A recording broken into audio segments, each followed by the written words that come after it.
High, আসসালামু আলাইকুম। This is Fazle Rabbi from Spider ecommerce. তো চলেন এখন আমি আপনাকে দেখাবো যে কিভাবে আপনি মাত্র একটা প্রোডাক্ট এডিট করেই আপনি আপনার একটা ইনভয়েস আনলিমিটেড আইটেম এড করবেন। তো চলেন এটা প্র্যাকটিক্যালি দেখাবো। তার আগে একটা জিনিস দেখাই। সেটা হচ্ছে মনে করেন আপনার সাইটে যদি আপনি আগে থেকে প্রোডাক্টগুলো এড করে রাখেন, ওকে?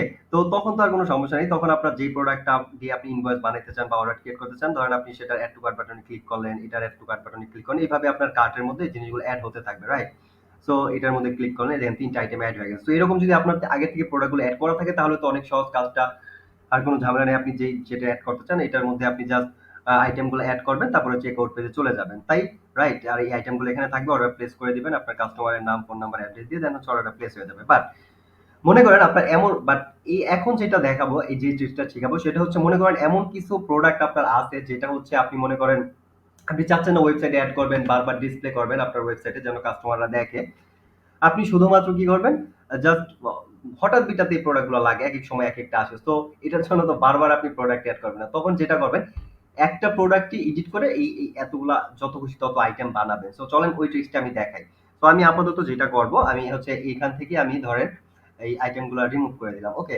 সো আবার কার্ট খালি করে দিলাম। এখন মানে এই ট্রিক্সটা হচ্ছে আপনি যখন নিজে ইনভয়েস বানায় দিবেন আপনার কাস্টমারদের তখন। সো এটার জন্য যেটা করবেন সবার আগে আপনি আপনার প্রোডাক্ট ম্যানেজারে যাবেন। কি হচ্ছে একটা প্রোডাক্ট আপনি এড করে রাখবেন। আর এই প্রোডাক্টটা আনলিস্টেড করে রাখবেন। ওকে? তো চলুন দেখাই একটা প্রোডাক্ট এড করি। ফার্স্টে চলেন ধরেন দিলাম টেস্ট 1। সো এখানে আপনি আপনার প্রোডাক্টের টাইটেল দিবেন। দেন হচ্ছে আপনি আপনার প্রোডাক্টের যে প্রাইস, সরি,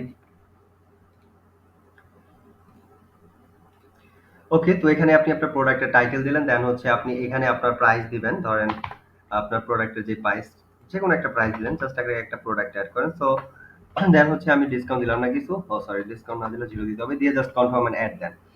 সো এরকম একটা ডামি প্রোডাক্ট আপনি এড করবেন। আর এই প্রোডাক্টের আইডিটা কত এটা আপনি জাস্ট মনে রাখলেন। ওকে, 640। সো আপনি এরকম একটা প্রোডাক্ট আপনি বানায় রাখবেন, আইডিটা মনে রাখলেন।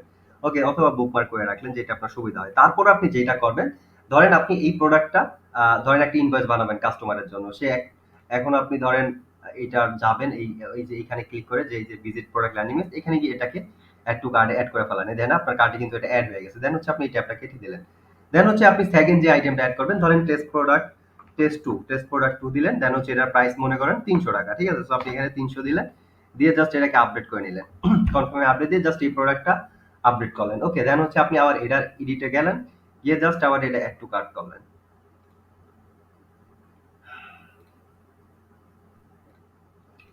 আচ্ছা, দুঃখিত, আসলে এইভাবে এটা সম্ভব না। দেখেন আপনি যখন আগে আবার আরেকটা প্রোডাক্ট এটা জাস্ট একটা করতে পারবেন। এই মেথডে শুধুমাত্র মনে করেন আপনার কাস্টমার একটা অর্ডার প্লেস করছে, দেন হচ্ছে আপনি একটা অর্ডার আরেকটা নতুন আইটেম এড করতে চাচ্ছেন যেটা আপনার প্রোডাক্ট হিসাবে এড নেই, জাস্ট এইভাবে এড করে আপনি দিয়ে দিলেন। ঠিক আছে?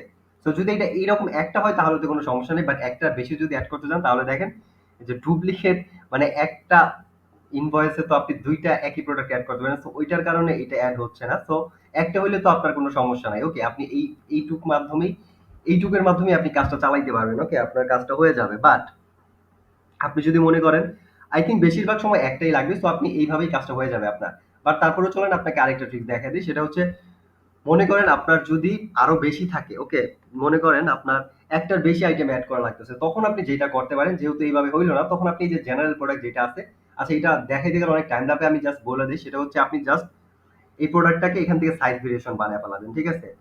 এই যে এটাকে দিয়ে, সো এটা কালার, এটা হচ্ছে সাইজ। সো আপনি এখান থেকে সাইজ ভেরিয়েশন প্রোডাক্ট বানায় ফেলাবেন এটাকে। দেন হচ্ছে আপনি সাইজ ভেরিয়েশন বানানোর পরে এইখানে আপনি আরো কয়টা যে সাইজ আছে আরেকটা সাইজ এড করে নেন। No problem. ঠিক আছে? কয়েকটা সাইজ এড করেন, অন্য কোনো একটা সাইজ এড করবেন। সো এটাই আই থিংক টাইম হবে না আপনাকে দেখানোর জন্য। সো ধরলাম টেস্ট 3D, তাও একটু দেখানোর চেষ্টা করি। টেস্ট 4, আপনি এইভাবে প্রোডাক্টের টাইটেল দিবেন এখানে। দিয়ে জাস্ট এড দিয়ে দিবেন, এইভাবে এড হয়ে যাবে। ওকে? দেন হচ্ছে আপনি কি করবেন, এইখান থেকে যে এডিট আছে এইখান থেকে এডিট করেন অন্য একটা আইটেম, যদি কয়েকটা ৫-৬টা আইটেম বানায় রাখতে পারেন এখান থেকে এডিট করবেন। দেন হচ্ছে এইখান থেকে আপনি অর্ডারে গিয়ে, তারপরে অর্ডারে গেলে অ্যাড টু কার্ট বাটনে যখন আপনি ক্লিক করবেন, এটার যেই সাইজগুলো, সরি, এটার যেই সাইজগুলো আছে সেগুলো আপনার সামনে শো হবে, ওইটা অ্যাড করবেন, তাহলে অ্যাড হবে। সো আই থিংক বুঝতে পারছেন। কারণ ফুল দেখানোর টাইম হবে না, এই ভিডিওতে এত টাইম হবে না। সো যেহেতু আর আর কয়েক সেকেন্ড আছে, সো আই থিংক আইডিয়া পাইছেন, এইটুকু হয়ে যাবে আপনার। তারপরেও যদি না পারেন আমাদের জানেন, আমরা আরেকটা ভিডিও দেওয়ার চেষ্টা করবো বা আমি ভিডিও করে দেখা দিব আপনাকে। সো আজ এ পর্যন্তই, ভালো থাকেন, আল্লাহ হাফেজ।